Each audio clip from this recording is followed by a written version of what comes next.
আসসালামু আলাইকুম। সবাই কেমন আছেন? আশা করি ভালো আছেন। যারা দেশ এবং দেশের বাইরে থেকে আমার ভিডিওটা দেখছেন জানাবেন।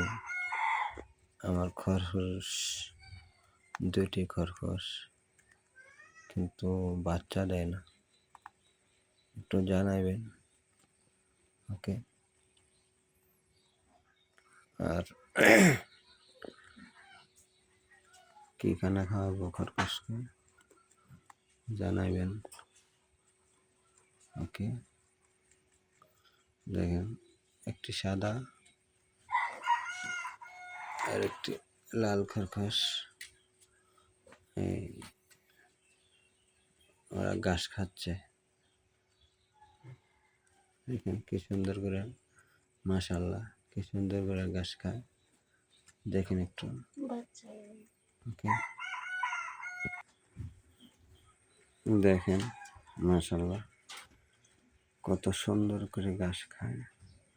এভাবে ছাগল গরু ঘাস খায় না। আলহামদুলিল্লাহ। সবাই দোয়া করবেন, ভালো থাকবেন, লাইক কমেন্ট শেয়ার করবেন, অবশ্যই সাবস্ক্রাইব করবেন ইনশাআল্লাহ। ওকে। আসসালামু আলাইকুম ওয়া রাহমাতুল্লাহি ওয়া বারাকাতুহু।